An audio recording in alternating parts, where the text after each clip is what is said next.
to 12 kilometres దగ్గరలో అంబాలా అనే village లో ఉన్నానండి. బట్ ఇది ఒక చిన్న సినిమా, మనది ఒక విలేజ్ బ్యాక్ డ్రాప్ అన్నమాట. ఇలా డబ్బులు ఇచ్చి మనకు కావాల్సిన మన ఇష్ట దైవం ఎవరైతే ఉంటారో వాళ్ళ గురించి మనం కథ చెప్పుకోవచ్చు అన్నమాట. ఒక సినిమా అక్కడ ఉంది యాక్చువల్గా, ఏది మంచి ఏది చెడు అని చెప్పడానికి ఇలా కథ రూపంగా వీళ్ళు చెప్తున్నారు అనమాట.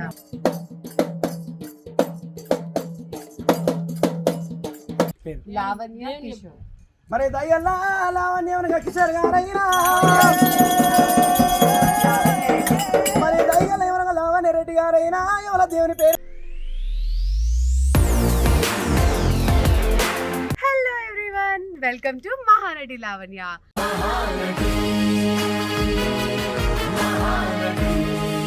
ఏంటి ఇన్ని రోజుల తర్వాత మళ్ళీ వ్లాగ్ పెట్టింది అనుకుంటున్నారా? స్కెడ్యూల్ అండి, మనకి అసలు కొంచెం బిజీగా ఉండడం వల్ల నాకు వ్లాగ్ చేయడానికి టైం దొరకలేదు. ఫైనల్గా కొంచెం బ్రేక్ దొరికింది. సో అనుకున్నాను వై నాట్ ఒక మంచి వ్లాగ్ చేద్దాము, చాలా రోజులైంది మీతో కనెక్ట్ అయ్యి అని చెప్పేసి ఈరోజు ఈ వ్లాగ్ చేస్తున్నాను. సో బేసిక్గా నేను ఎక్కడున్నానో తెలుసా? మోత్కూర్ అనే విలేజ్కి కొంచెం దూరంలో, అంటే ఆల్మోస్ట్ ఒక 6 to 12 కిలోమీటర్స్ దగ్గరలో అంబాలా అనే విలేజ్లో ఉన్నానండి. సో ఇక్కడ ఏం చేస్తున్నానా అని మీకు డౌట్ రావచ్చు. సో బేసికలీ నేను చేసే ఒక ఫిలిం కోసము లొకేషన్ స్పాటింగ్, అంటే యాక్టర్స్గా మాకు అవసరం లేదనుకోండి, బట్ ఇది ఒక చిన్న సినిమా. మా వాళ్ళు కొంచెం సపోర్ట్ చేద్దాము, అంటే నాకు తెలిసిన విలేజ్ అనమాట, నాకు తెలిసిన వాళ్ళు ఉన్నారు.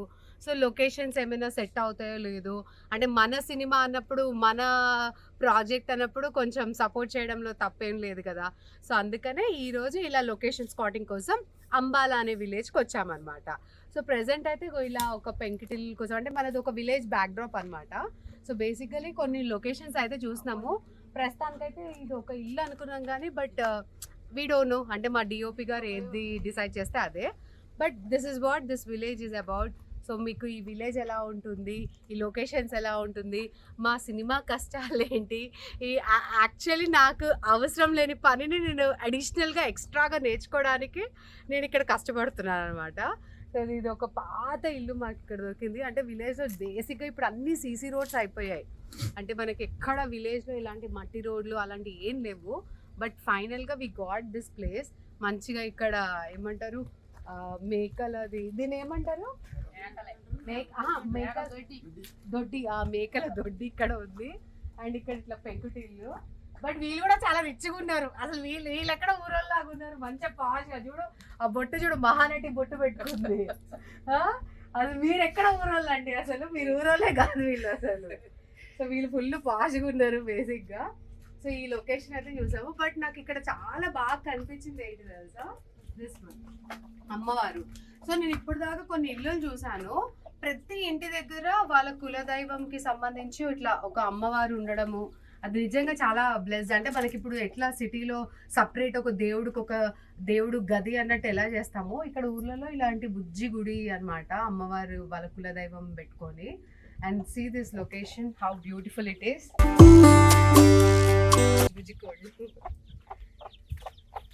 వెరీ రేర్ యూ గెట్, అంటే నాకు ఇక్కడ వచ్చాక కూడా నాకు అదే అనిపించింది, అబ్బా మా చిన్నప్పుడు పల్లెటూరులో నేను మా అమ్మమ్మ ఊర్లో ఇలా ఉండేది. బట్ ఇప్పుడు కూడా అక్కడ అలా లేదు, ఇప్పుడు అన్నీ డెవలప్డ్ అయిపోయాయి, చాలా మటుకు విలేజెస్ మున్సిపాలిటీ అయిపోయింది. సో మా ఊరు కూడా నేను అనుకున్నాను ఎన్నోసార్లు చూపిద్దామని, బట్ అది మున్సిపాలిటీ అయిపోయేసరికి మన సిటీ కూడా పనికిరాదు, ఎందుకంటే అన్ని డాబా ఇల్లులు, స్లాబ్ ఇల్లులు అట్లా అయిపోయాయి అనమాట. బట్ ఎనీవేస్ అది కూడా ఒకసారి చూపిస్తాను. మొత్తానికైతే ఇక్కడ వచ్చాము. ఇంక ఈ ఊర్లో అసలు విశిష్టత ఏంటి, ఈ ఊర్లో ఏమేమి చూడొచ్చు, అసలు ఈ ఊరు మేము షూటింగ్కి వాడతామా లేదా అనేది లెట్స్ గో అండ్ సీ.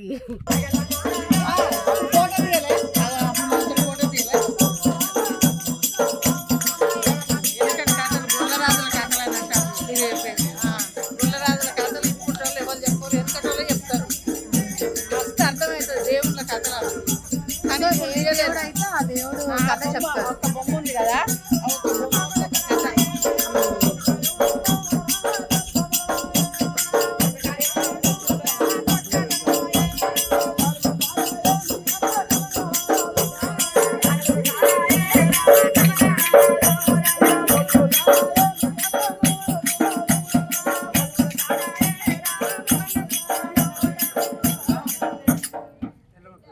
డబ్బులు ఇచ్చి మనకు కావాల్సిన మన ఇష్ట దైవం ఎవరైతే ఉంటారో వాళ్ళ గురించి మనం కథ చెప్పుకోవచ్చు అనమాట. వీళ్ళు కథలు చెప్తారు. బేసిక్గా అది ఇక్కడ జరిగేది. ఈ బొమ్మలు కూడా ఇప్పుడు అసలు దొరకవు ఈ జనరేషన్లో. ఇలాంటి ఒక బొమ్మలు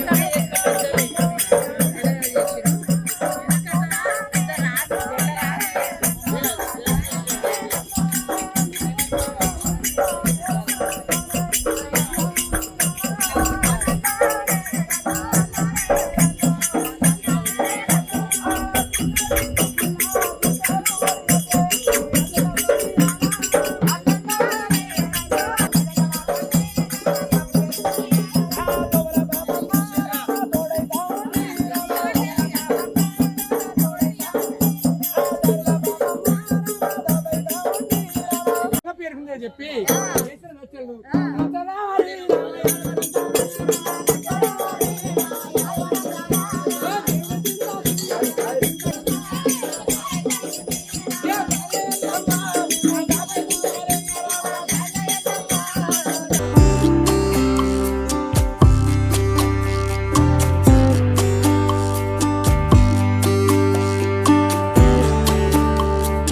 లావణ్య కిషోర్.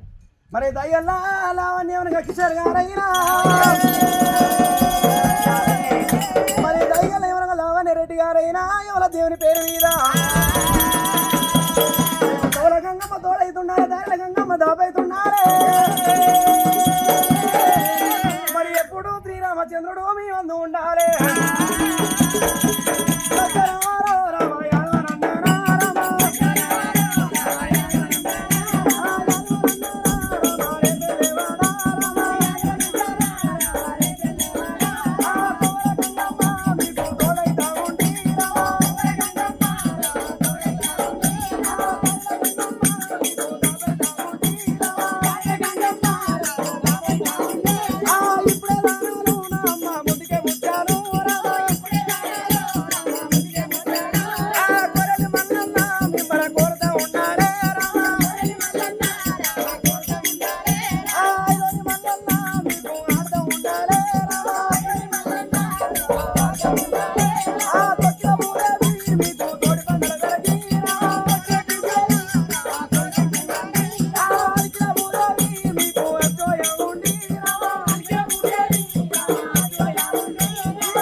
అందులో ఉండాలి.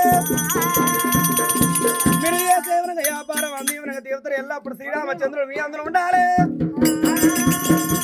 మన దైవలవనగా లావణ్య రెడ్డి గారే మరీ జైబా సరే కదండి. ఇదంతా గొల్లోలో కుల వృత్తి అన్నమాట. సో మన ఇష్ట దైవం మన పేరు చెప్పుకొని వాళ్ళకి మనీ ఇస్తే వాళ్ళు దాని మీద ఇలా జానపద పద్యం చెప్పుకుంటా మన గురించి, మన వృద్ధి గురించి, మనం సక్సెస్ అవ్వాలి అంటే ఇప్పుడు జనరల్ గా మనకి గుడిలో పూజలు అంటే పంతులు గారు మనకి ఎలా సాంస్కృతికంగా ఎలా చెప్తారో ఇక్కడ కూడా అలా అనమాట. అంటే వీళ్ళ లాంగ్వేజ్ లో వీళ్ళు మన గురించి మన దేవుడికి పాస్ చేస్తారనమాట, మెసెంజర్ లాగా. సో వీళ్ళు ఇప్పుడు ఇక్కడ ప్రతి ఒక్కరు ఊర్లో నుంచి వచ్చిన వాళ్ళందరూ ఇక్కడ ఒక్కొక్కరు తమ తమ పేర్లు కానివ్వండి, లేకపోతే వాళ్ళ పూర్వీకుల పేర్లు కానివ్వండి, లేకపోతే వాళ్ళ మనవడు మనవరాల పేర్లు అలా ఒక్కొక్కరు చెప్పి మనీ ఇచ్చి వాళ్ళ పేరు మీద, వాళ్ళ ఇష్ట దైవం పేరు మీద చెప్పుకుంటూ ఇలా చేస్తున్నారనమాట. సో ఇది చాలా యూనిక్ ఎక్స్పీరియన్స్. బేసిక్ గా మేము వచ్చింది మీకు తెలిసిందే, లొకేషన్ స్పాటింగ్ కోసం వచ్చాము. అలాంటిది అనుకోకుండా ఈ ఊర్లో ఇలాంటి ఒక దర్శనం అవ్వడం నిజంగా మన అదృష్టం. అది నేను మీకు చూపించడం అనేది లిటరలీ ఐ ఫీల్ లైక్ మనం అందరం చాలా బ్లెస్డ్. ఇలాంటి ఒక సంస్కృతి ఇంకా మన తెలంగాణలో ఉంది అండ్ ఇంకా ఇది నడుస్తుంది. ఫ్యూచర్ ఎలా ఉంటుందో మనకు తెలియదు, కానీ నిజంగా ఇప్పుడు దాకా ఈ వీడియో అనేది నాకు చాలా ఎమోషనల్ గా కనెక్ట్ అయిన వీడియో. అండ్ అక్కడ ఉన్న ప్రతి ఒక్క బొమ్మ కూడా తమ పూర్వీకుల నుంచి ఒక్కొక్కటి తయారు చేసిన బొమ్మలు అనమాట. ఇప్పుడు ఈ కాలంలో తయారు చేసిన బొమ్మలు కాదు. సో ఎన్నో అనాదిగా వీళ్ళ నుంచి వచ్చిన ఆచారము, ఆ ఆచారం మనం చూడడం అనేది మన అదృష్టం అనమాట. So this blog is about all this. And తెలంగాణలో ఇలాంటి సంస్కృతులు చాలా ఉన్నాయి. హోప్ మనకి ఇంకా అవగాహన రావాలి, ఇంకా తెలియాలి ఇలాంటివి.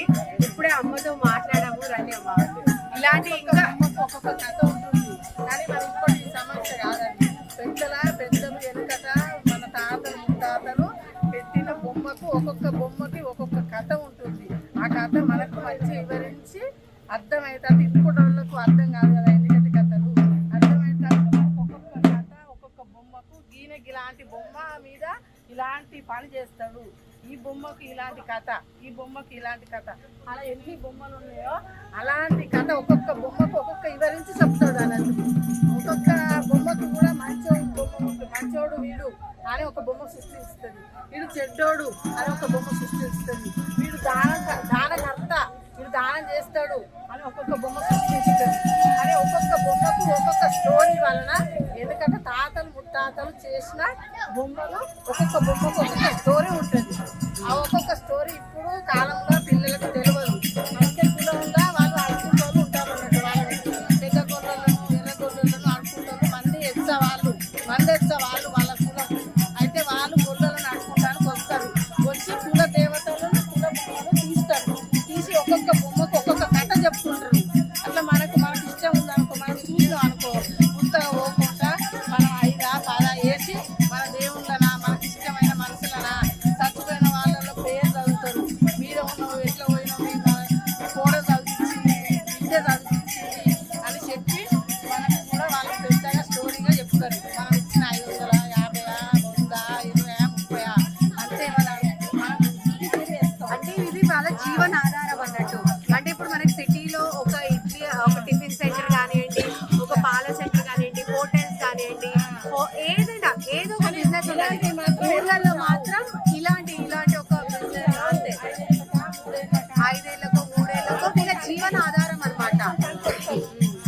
సో ఇప్పుడు మామూలుగా ఒకప్పుడు అంటారు కదా, అమ్మ భిక్షాందేహి, అమ్మ ఏదైనా పెట్టండి అని. ఒకప్పుడు పూర్వకాలంలో ఎట్లా ఉంటుండేనో ఇప్పుడు ఇలా మన పూర్వీకులు చెప్పిన కథలు మనకు ఇప్పుడు ఉన్న జనరేషన్ కి మన సంస్కృతి ఏంటి, మన అవగాహన ఏంటి, ఏది మంచి ఏది చెడు అని చెప్పడానికి ఇలా కథల రూపంగా వీళ్ళు చెప్తున్నారు అనమాట. నిజంగా మన ఇప్పటి వాళ్ళకి సినిమాలు అట్లా, వెనకటి వాళ్ళకి అదే సినిమా. అది అసలు నిజంగా చాలా మంచి ఎట్లా ఉంటది, వీళ్ళని ఎట్లా ఉంటాడు, రౌడీ అట్లా అన్నట్టు. అందులో కూడా వీళ్ళని ఉండు, రౌడీ ఉండు, మంచోడు ఉండు, చెడ్డోడు ఉండు. ఒక సినిమా అక్కడ ఉంది యాక్చువల్గా. ఆ సినిమాని చూపించే దర్శకులు మన వాళ్ళనమాట. నిజంగా మన అదృష్టం. యాక్చువల్లీ ఆంటీయే చెప్పారు నాకు ఇలా ఇక్కడ ఒక చరిత్ర. అవును నేను అప్పటికి అనుకున్నా నిజంగా అది లక్ యాక్చువల్గా ఇలాంటిది రావడం అనేది. సో ఫైనల్ గా ఇది గైస్ ఒక మంచి సినిమా మనకి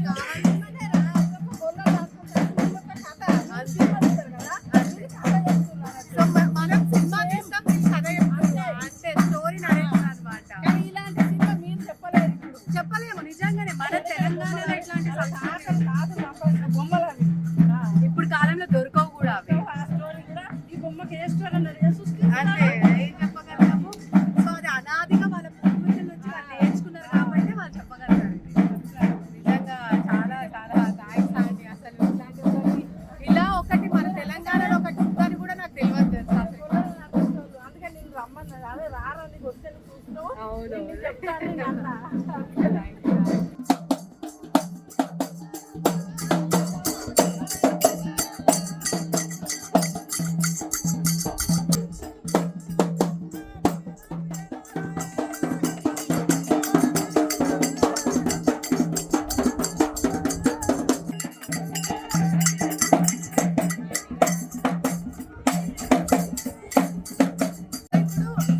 ప్రతి ఒక్క బొమ్మకి ఒక్కొక్క కథ ఉన్నట్టు. ఇప్పుడు ఎల్లమ్మ తల్లి వీళ్ళ కులదైవం కాబట్టి ఇలాగో అలా బోనం పట్టుకొచ్చి ఒడి బియ్యం ఇచ్చేసి ఈ పూజ అనేది కంప్లీట్ చేస్తారు. సో బేసిక్ గా మనం సిటీలో పెరుగుతాం కాబట్టి, అంటే సిటీలో పెరిగినాం కాబట్టి మనకి ఇట్లాంటి ట్రెడిషన్స్ ఉంటాయని మనకు తెలియదు. కానీ నిజంగా మనం లోతుగా వెళ్తే తెలంగాణలో చాలా ట్రెడిషన్స్, చాలా సంస్కృతులు ఉన్నాయన్నమాట.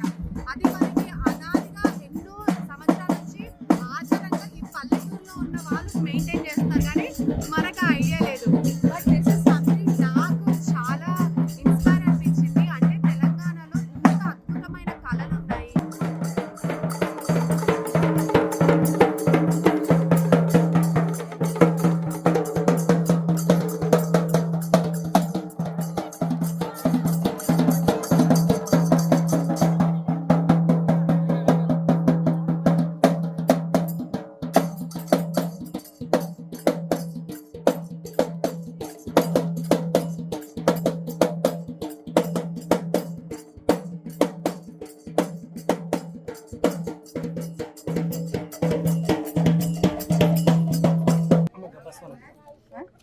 దీపం చూడు ముంగట దీపం చూడరా